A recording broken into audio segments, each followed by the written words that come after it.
I want to say good afternoon and welcome everyone. Just want to welcome you to Addressing Concerns for Returning to School, Guidance for Local Planning with Jonathan Costa, who is here with us today. And before we get started, I just want to ask Dr. Ryan to say a few words. Dr. James Ryan, our District Superintendent for Putnam Northern Westchester BOCES. Thank you, Jackie. Good afternoon, everyone. Thanks for arranging your schedules to join us today. The opportunity for us to offer professional development opportunities, conversations of collegial support and assistance has really been a great pleasure for us to offer over these past several weeks. We've had a lot of challenges out there, but none more so than the conversation about how we're going to re-enter our schools and develop plans that will allow us to do that.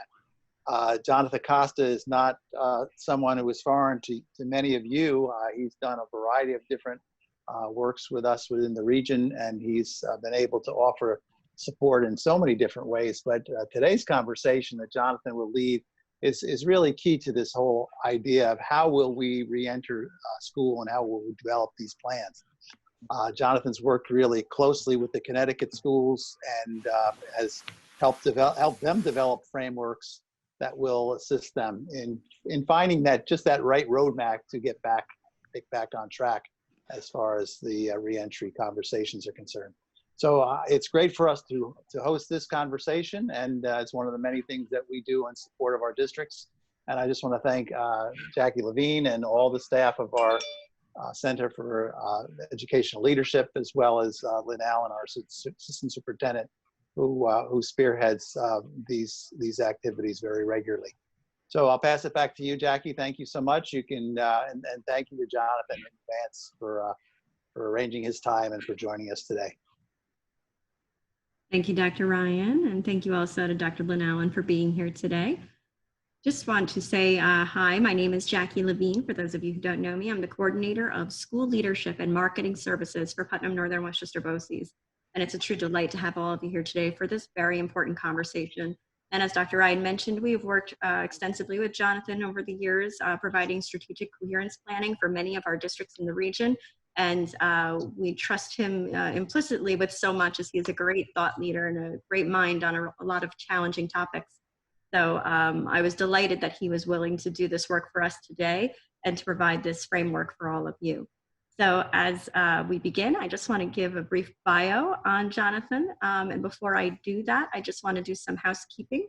I will let you know that I am the moderator for the room today. So I am letting in folks from the waiting room. If your colleagues are having any trouble entering, please have them email me directly at jlevine@pnwboces.org.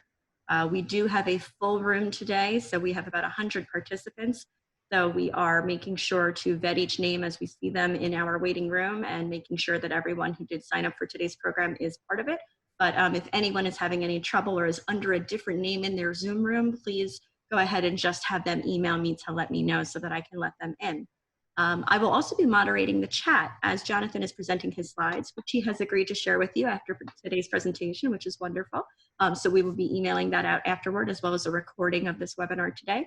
But I will be moderating the chat. So as Jonathan is presenting, we just ask that you keep your mics on mute until such time as he provides natural pauses for you to be able to chime in or for you to ask questions and give feedback if he solicits it. In the meantime, if you put your questions and thoughts in the chat at those natural pauses, I can also share those with him and indicate to him that we do have burning questions so that he can pause and allow those questions to surface. So other than that, I would like to introduce all of you to Jonathan Costa. Mr. Costa's current responsibilities involve supervision of all direct K-12 and professional learning services on behalf of EdAdvance, including a wide variety of professional enrichment and student learning programs. In addition, he continues to provide direct services to support district-level planning and policy work, primarily focused on aligning systems for student success in a digital world, and has been a frequently used resource for many of our districts in our region.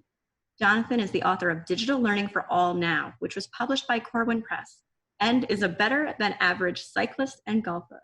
So we welcome Jonathan Costa today and thank him for being here. And I know he's delighted to be here with all of you today. I'll turn it over to Jonathan, and you can share your screen when you're ready. Let me go ahead and give you that permission. Thank you, Jackie. Welcome, everybody.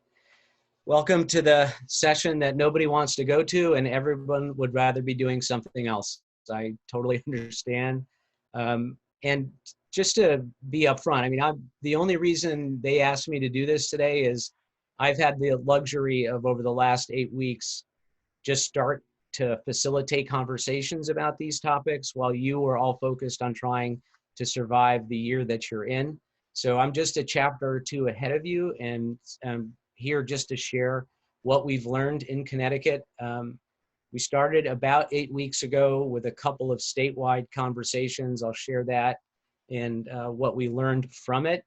Then we have 6 regional planning groups working, and I help facilitate the one in my region. And then I've been working with a couple of my districts to do the sort of, okay, what does this actually look like planning?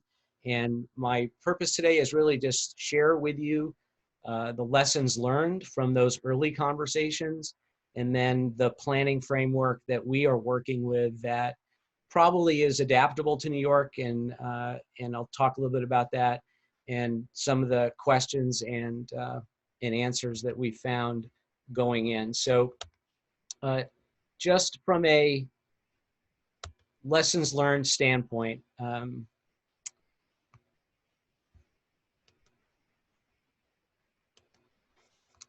for our frames of reference, I think the first thing to wrap your brain around as it relates to back to school planning is that everything that you consider to be normal will mean nothing, because normal is not going to happen this coming year.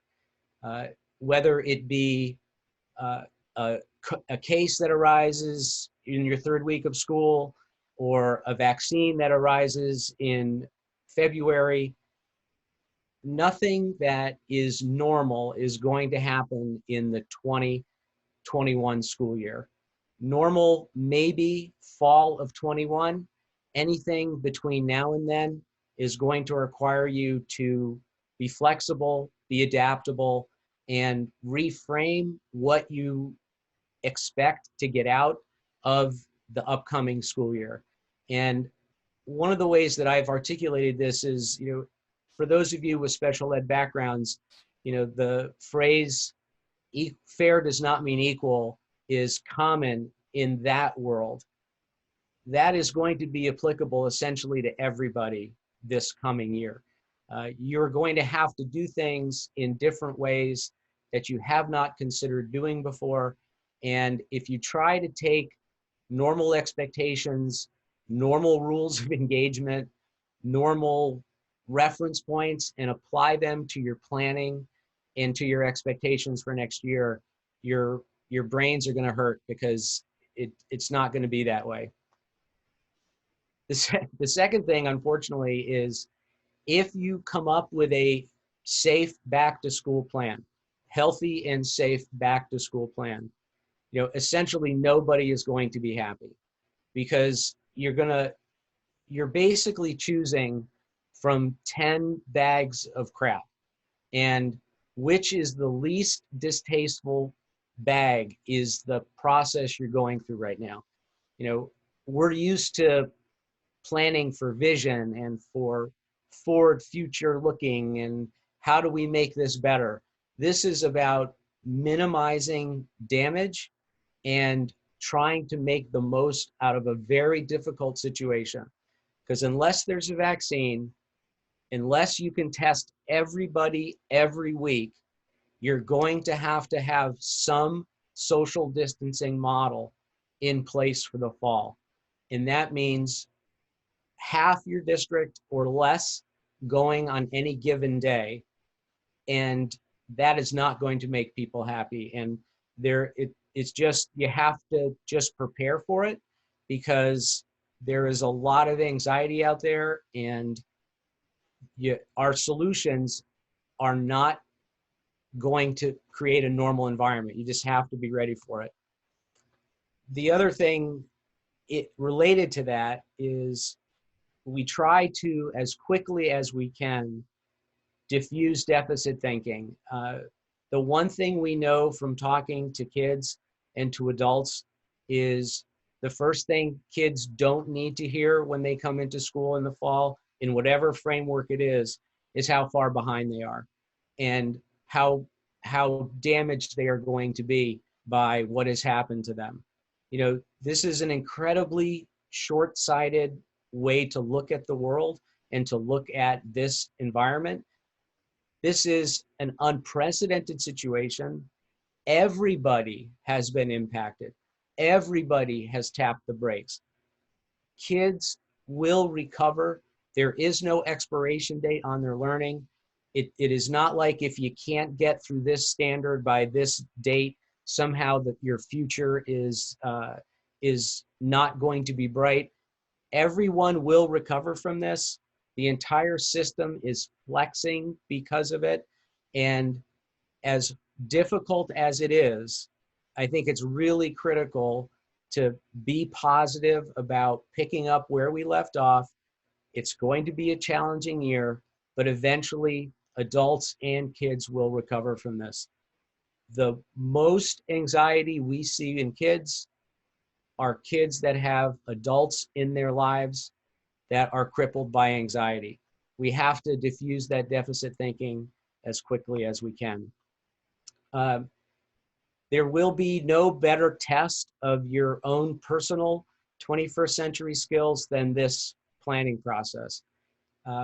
It's really rare to see a planning context where assumptions you make and things you begin to work on can be impacted by a news cycle. And this is like that. So, you know, a week ago, we were thinking it's felt a little bit more like normal. Maybe we can, you know, we can skid around some of the edges and get more kids in. And then the southern states, their numbers start going up. You start hearing stories about a second wave, and all of a sudden, you know, you've got to be right on the line in terms of social distancing. And if there's news about a vaccine in October, that could change it too. So nothing here is going to be final. You be prepared to adjust your thinking, adjust it again, and then adjust some more after that.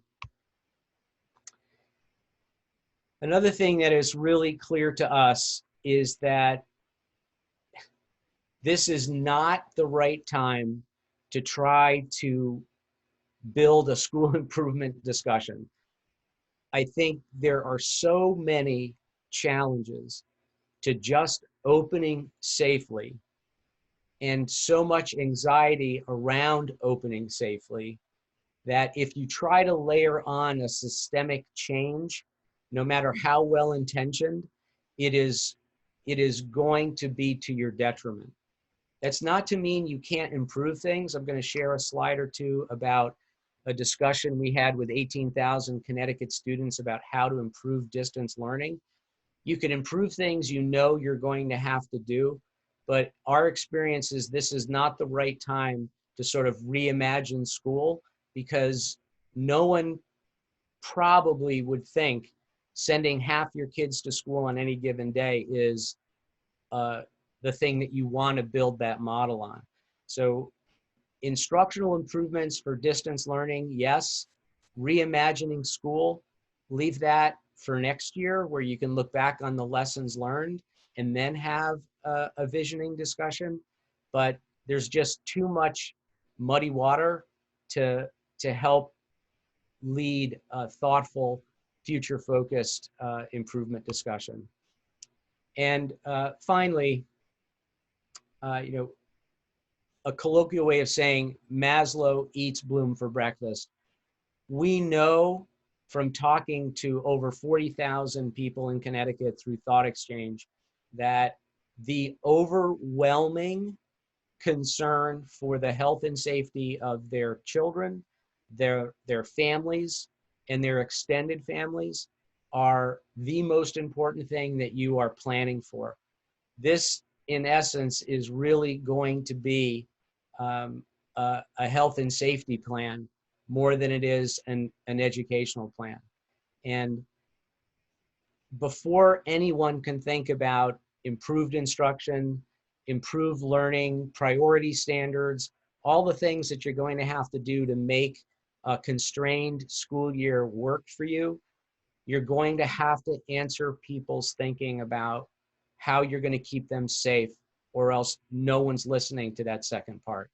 And the reason we know this is we ran an exchange, a thought exchange in Connecticut, end of April, early May.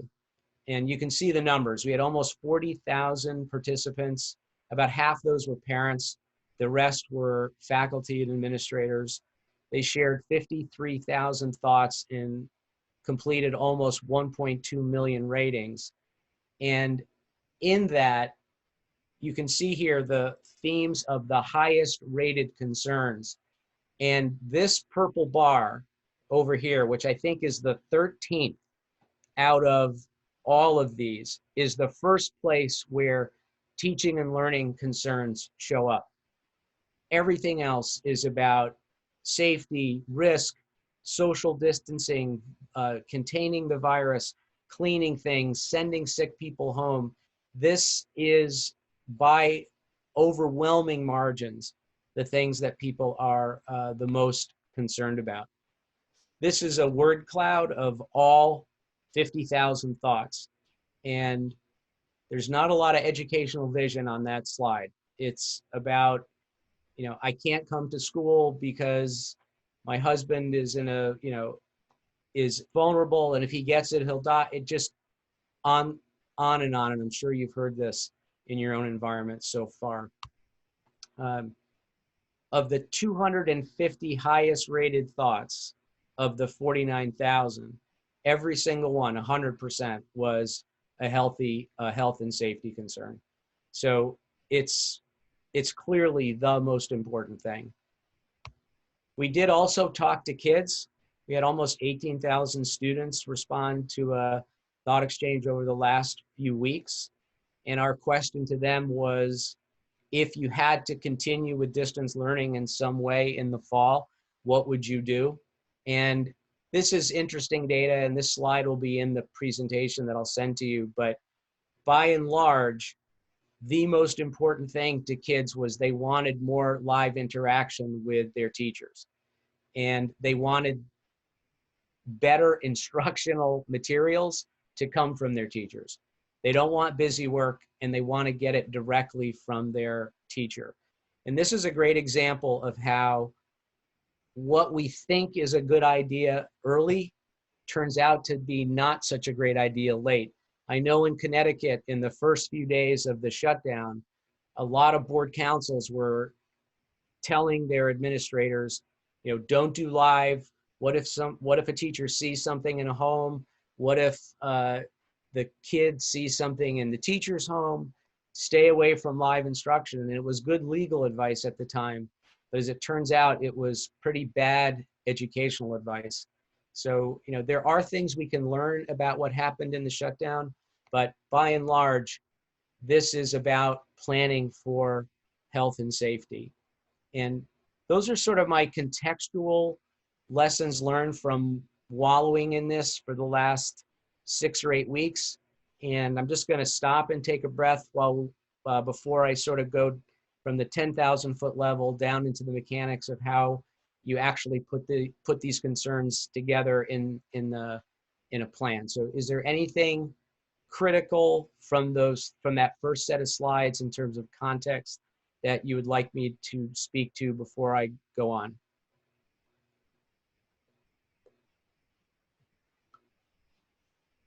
And I am checking out the chat. Right now, we're just working on getting in some folks who weren't able to come in and sending them a direct invite. Hopefully that can help for those having technical difficulties.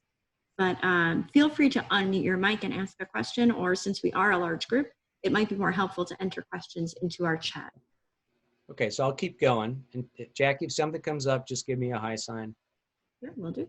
So if you take all that and think about how to actually do something with it in terms of back to school planning, I think it's important to recognize that this planning process is sort of a 3-legged stool.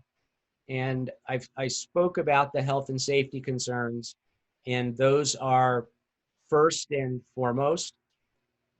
Within that, you have to also think about the educational utility, who needs to be served most and best by whatever plan you come up with, and what is the economic cost. And the economics of this is twofold. One is it's going to be expensive simply from a PP&E standpoint. If you're just talking about mass and disinfectant, that's something that you hadn't budgeted for. But then there's transportation, and then there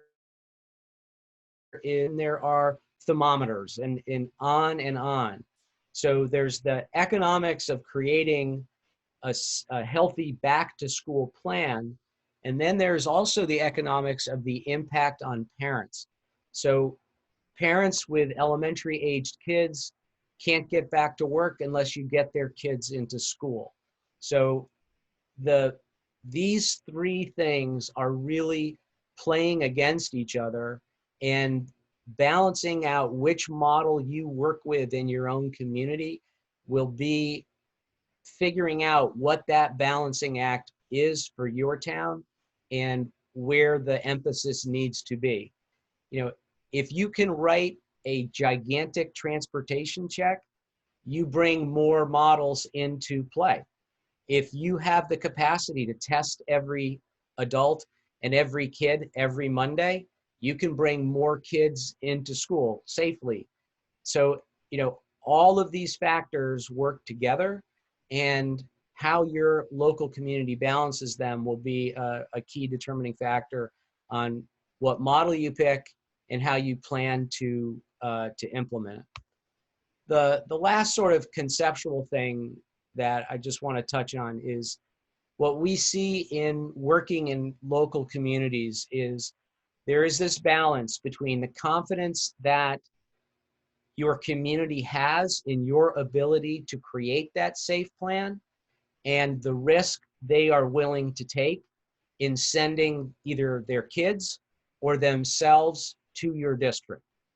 And the problem, or the biggest challenge with this concept, is it's not a fixed point. As I said earlier, a news cycle or an event can change the balance, and the higher the rate of confidence your community has in your ability to pull this off, the more risk they are willing to take on, and the more likely they are to show up. And the opposite is true. If you just said, okay, we don't believe this is really a problem anymore, everyone can come back. Well, under those conditions, you're going to have to plan on 50% at least of your students and teachers not showing up. And how will you deal with that? So, this is it's a live, living, fixed, unfixed balancing act. And the challenge is we don't control all the variables, but you can see the risk confidence relationship in the meetings that we're leading, and in the way that people are talking about these issues. So in Connecticut, they issued a series of policies about 3 weeks ago to guide district planning for back to summer school. So the what we have to work with in Connecticut right now is summer school guidance from the CDC and the health department in Hartford. We believe, with no intervening medical event, the back to school evidence for the fall is going to have to look like the back to school guidance for summer, because it's based on social distancing. It's based on, wearing masks and reducing contact between people in closed spaces. So short of any medical miracle between now and July 6th, when our back to school guidance is supposed to come out, we believe that that is a good frame of reference for back to school planning. We believe if we wait till July 6th for the state guidance to come out, it's too late for districts to get their acts together. That about a month ago. So the reason the table of contents in this document is set up the way it is that it basically unfolds according to the summer school guidance. The additional topics that are not in the summer school guidance are from that thought exchange that we know from listening to parents that if you don't deal with these certain issues, you're not going to have the confidence in them to send their kids. So that's why the content of these 30 topics looks the way it does. If you scroll through the whole document, you'll notice that the order of the topics in the document itself is not the same as what you see in the table of contents. And the reason for that is the order in the document itself is how it came out in the actual guidance. And it didn't make any sense to look at it that way. So I grouped them according to like sort of categories. But basically in the Word version of this document that you have, you can hover over any one of these topics, hold down on the control key and hit the topic, and it will jump you to that part of the document. And once you're there, you can see what's in it, and then you just hit on the return to the table of contents, and it will bring you back to this. So each topic is set up like this. And what we did for our regional planning groups was recognize that there were going to be things that everybody was going to have to do. There were going to be things that most people wanted to do. And then there were going to be whatever the local response was going to be. So what we did was we took all of the non-negotiables from the summer school guidance and put them in that non-negotiable category.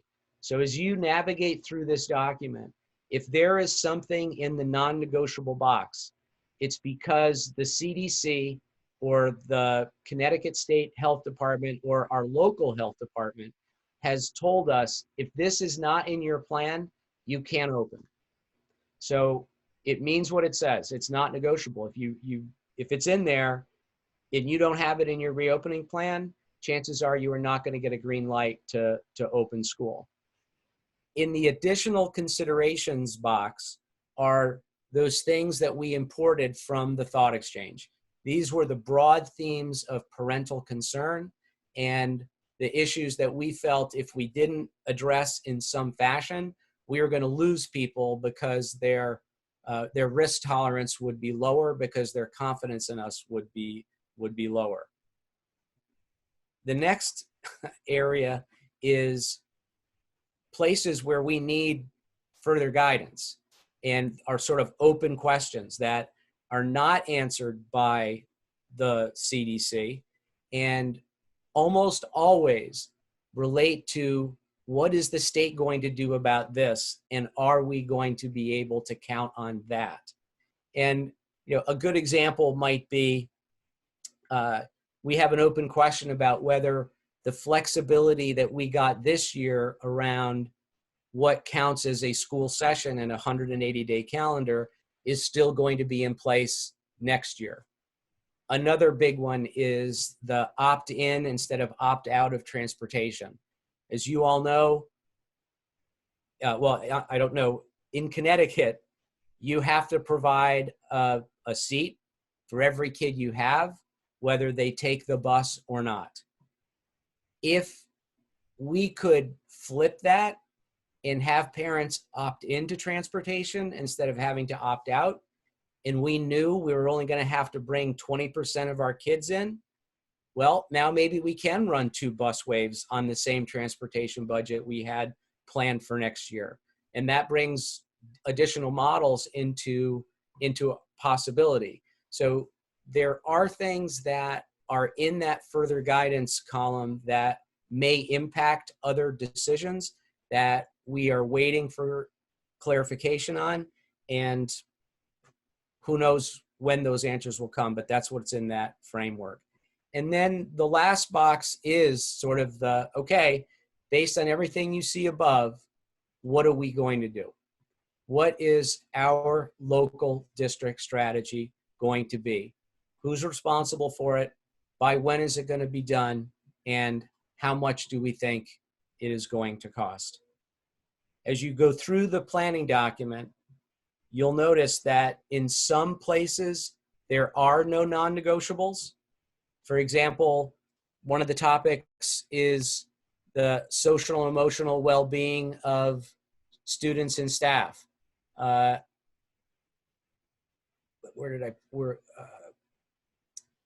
Topic 6. There is no guidance from anyone on that. So we know it's critical, so we built a whole topic around it. But when you click on that topic, you won't see any non-negotiables. There are other things where there is no other guidance either. These are the non-negotiables about how you're going to clean your bathroom. Nobody in the thought exchange had any insight into bathroom sanitation. So there are some times where one of those boxes is blank or filled in, and you can fill that in locally as you go. To give you a sense of now taking it down to the next level. So when we work with districts, we are orienting them to these topics. We are orienting them to the non-negotiables. They are thinking about what that might look like in their community. And we then brainstorm with them what models they think are potentially viable in their community, given all of the considerations that I've been speaking to you about this afternoon. And this was an example of a decision-making model I actually used yesterday with one of our local districts. They had 4 models that they were considering. Down the left-hand side, you see AB days, student body split in half, attending on A days and B days. So every other day, half the district goes in all of the buildings.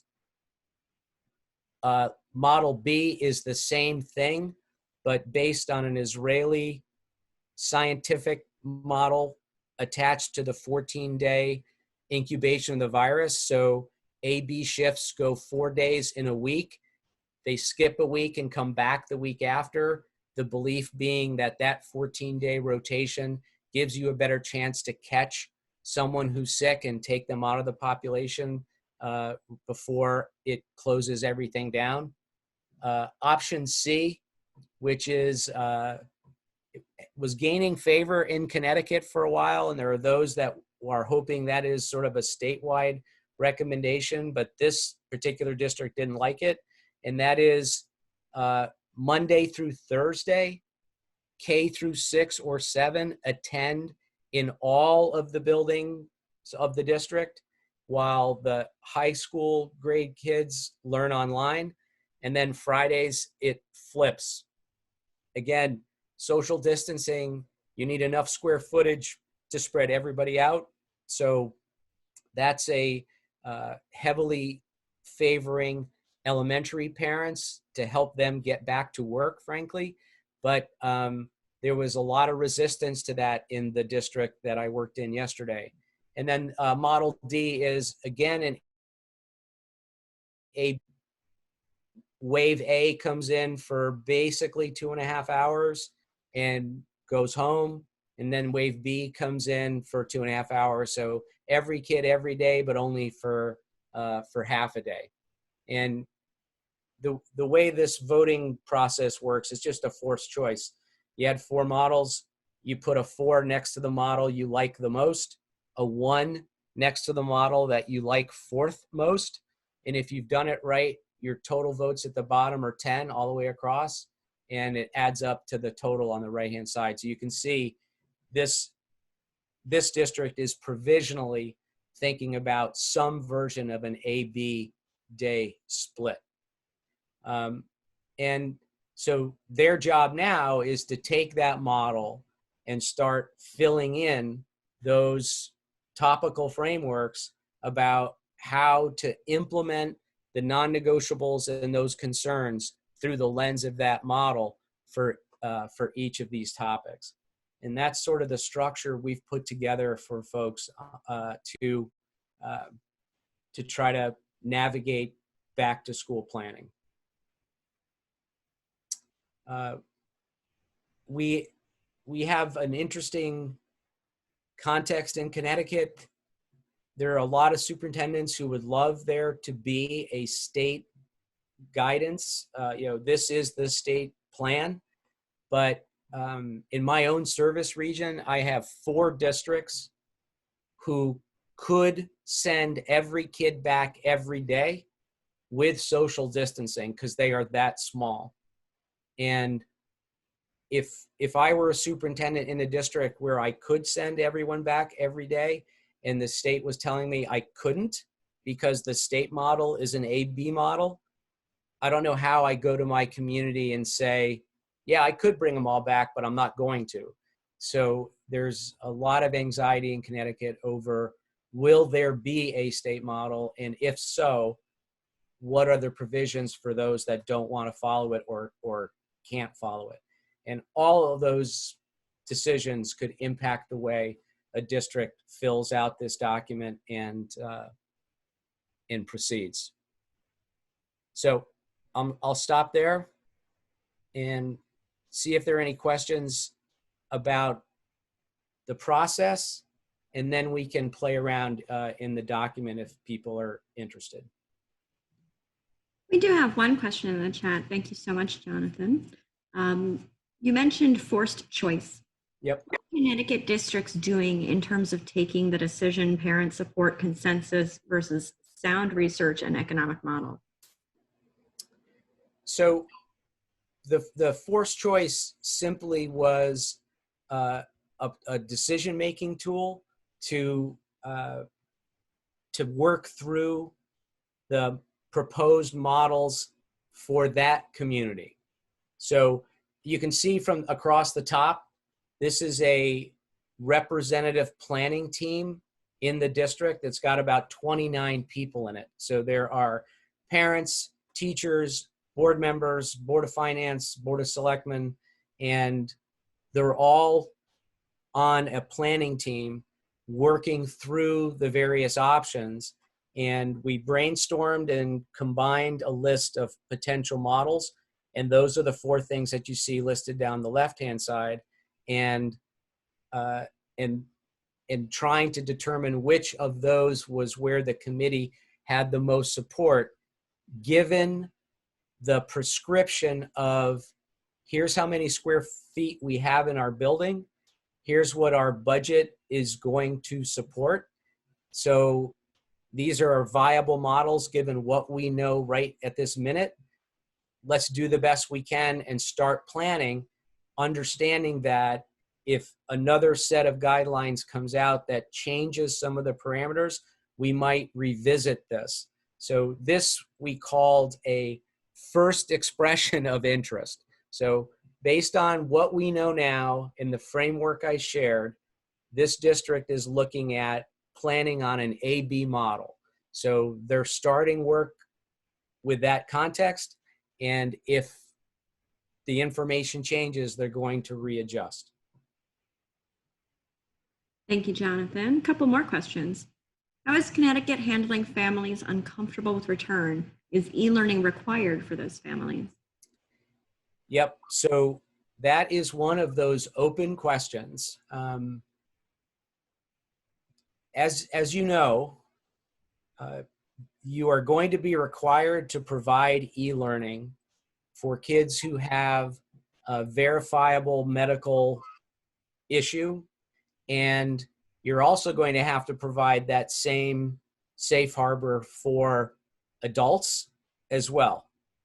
And one open question is whether districts will pair those 2 groups together. So you take your 10% of your staff who can't come in, and you pair them up and charge them with providing online learning with the 15% of your kids who can't come in. What you do with those that decide to not come in is still an open question. The hope is that the state will issue an executive order to essentially declare those folks as homeschoolers. They've made, the school's open. We have come up with a plan that meets the guidelines. It is deemed to be healthy by a local health official. You could come. You've decided not to. That's your choice. I don't have to provide instruction to you if you choose not to take advantage of a plan that is deemed to be healthy. Whether that will happen is still unknown. We're still waiting on that. I don't know how districts would manage it if they don't get that guidance. And the same is true for teachers, obviously, right? If you aren't medically fragile, but a spouse is, what are you going to do under those conditions? If your parents live with you, what are you going to do under those conditions? There are a lot of unknowns, and if you wait for all of them to be resolved, it'll be the day before school and you won't have a plan. And so we've sort of made the decision that we are going to start putting in place frameworks and make decisions based on the best data that we have and reconvene on a frequent basis to make adjustments as new data and new decisions come out. The whole idea of that open questions framework in the further guidance or assistance needed, that's sort of like the parking lot for, well, what happens if this happens? And as we tick those things off and get answers, they trickle up or trickle down in the planning guide based on which direction they go. Thank you, Jonathan. One last question we have so far in our chat. What was the process to narrow scheduling choices to the 4 models proposed for consensus? Yeah, it was just essentially practical ability of the district to carry them out. There's a lot of talk. The district I'm working, which is a well-resourced suburban community, much like many of the folks that are on this call today.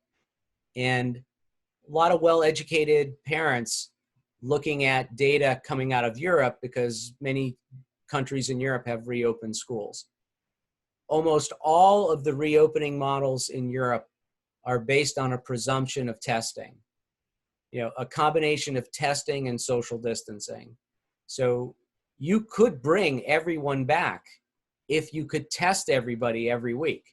So you can isolate cases early, close classrooms, do contact tracing. None of those models are practically available if you can't test on that scale. And we don't have the capacity to do that in Connecticut right now. We had a local district had an active case, not in, obviously no one's in school, but in a staff member, and the town decided to test everybody, but that was one time. It was a week after it. The horse is out of the barn. People who had contacted with a person who tested positive went through the screening process to see if they could be tested. And if there are no symptoms and you weren't within 6 feet of that person, you can't even get a test right now. So we took those models off the table because they practically weren't feasible. So there were 7 or 8 potentials. They just did a practicality sort to get it down to 4, and they're working with them. But again, first expression of interest, that's not final. It could change. Thank you, Jonathan. And we do have one more question. In Connecticut, do you believe teachers will become essential workers and have access to childcare? Yeah, I mean, 6 or 8 weeks ago, my thinking was, are our teachers and principals ready to be in the same boat as doctors and nurses? Because that's what they're going to be. You know, if you look at any of these models, you essentially have to plan as if every kid and every adult is, and if 30% of your teachers just don't come, just don't show up, if they are deemed to be essential workers, that means their jobs require them to come. That doesn't mean they will come. So there is no indication whether Connecticut will do that or not. And in some ways, it's almost irrelevant. If they do and they can have childcare, that'll help some, but others, even if they are deemed so, won't come, no matter what. And I do believe that we need to plan to have everybody there, but under no practical model that we have looked at will there ever be near 100% teachers or students or administrators, for that fact, returning in September. There is going to be a percentage that will not, under any conditions, come until they have been vaccinated. And what you do with all of the different categories is something we're just going to have to work on together as we get closer, because we don't know the answer to that yet. Thank you, Jonathan. Those are all the questions we have right now in the chat. Okay.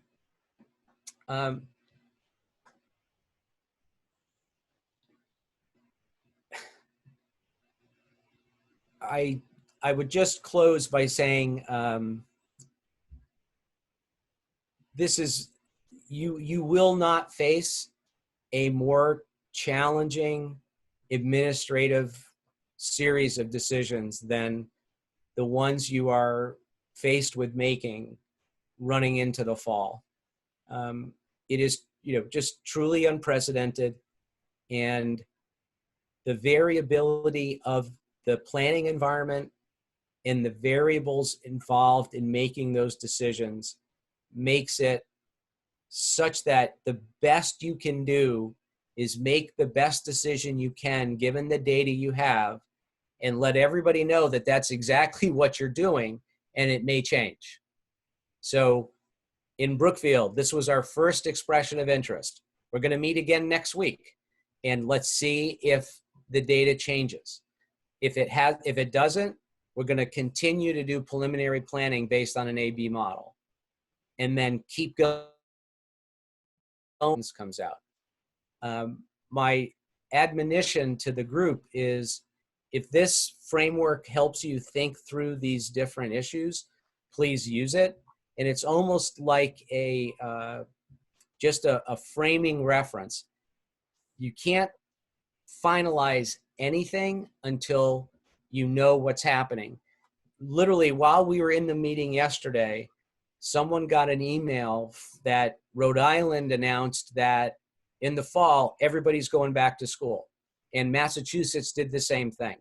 So in my group, everyone's saying, what? Everyone's going back to school? That must mean we don't have to do any of this, because they're just going to go right back to school. And you go and you look and it says, well, everyone is going back to school, but it's going to be with social distancing. Right. Yeah. Okay. Exactly. Everyone's going to go back, but you can't all go back at the same time because you can't fit everybody if you're going to do social distancing. Oh yeah, and you can't all go back at the same time either, because right now in Connecticut, the guidance is you have to take everybody's temperature before they go in the building. If you bring half your district in and drop them all off at the same time, are you going to have 500 thermometers and 500 adults to take temperatures? There are going to be waves. So, one decision leads to 10 others. And nothing about this is going to be normal. It's going to have to be staggered. It's going to have to be smaller. It's going to have to be masked. And it is going to be a challenge. If anyone is welcome to use this framework, obviously you do a save as in Word and you can start filling in for your own district. If and when New York issues guidance, you would take whatever that is and compare it to the guidance in the non-negotiables and either replace it with New York's or see if it's synonymous. We are basing ours on the CDC, so it would make some sense that that it would be parallel, but you never know. And whatever I can do through Jackie or Lynn in the BOCES, if it would be helpful to any of your districts, we'd be glad to share what we have and what our experiences in Connecticut are as you face the same process in New York. That's great, Jonathan. Thank you so much. Do you have time for just one more question that we do have? Of course, absolutely. Thank you. Is there thought to have teachers in schools remotely teaching from their classrooms while students are learning remotely from home? Yes, that is possible and clearly wanted by a lot of people in Connecticut. So, could you have teachers teaching live to a small group of kids while others are at home watching and playing along? They could see the recording. You could absolutely do that. I do think it is going to be a matter of, I'm not sure how it would work in terms of bargaining. Is that double duty for that teacher? But that is a possibility. And some parents might prefer that. The challenge is, do you have to do separate assignments for them? Or are they in the classroom just like everybody else? They're just doing it from a distance. The one challenge we found with doing that in a meeting environment is you need to have that microphone set up like you do for a board meeting, or else you can't hear kids' questions if you're on Zoom. So if I'm sitting there as a teacher behind my desk doing a Zoom class and an in-person class, the feedback from the other kids don't hear, because if you've got 5 people all on Zoom in the same room, the feedback is unmanageable and you can't, it doesn't work that way. So maybe there'll be a technology solution to that, but it's technically possible, but it will have its own set of challenges. Thank you, Jonathan. And I want to thank you so much for being here today and providing this great food for thought and conversation for us, conversation starters and planning document. I did put that into our chat for those of you who may not have received it via email. If you need it and did not receive it in the chat, please feel free to email me. I can send it along with our slides and a copy of today's recording. So any of your colleagues who could not make it will receive both the slides, the recording, and of course our planning document offered by Jonathan. I want to thank all of you for being here today, and also thank you for everything you're doing for your schools and your communities. Jonathan is right. This is incredibly challenging work, probably the most challenging work you'll ever do. But if we stick together as a region and work hard and ask questions of each other and support one another, I think we could do it really well together. So thank you again, Jonathan, for everything that you've done and everything that you've offered to us and offering this program today. And look forward to continuing to partner with you in our Strategic Coherence Planning Institutes and any strategic coherence planning that you're doing with our districts around the region. So thank you so much. My pleasure. Thank you. Thank you. Thank you everyone for being here today. Appreciate it. And please feel free to email me at jlevine@pnwboces.org if you have any follow-up questions or needs or want to be connected to Jonathan. Thank you. you.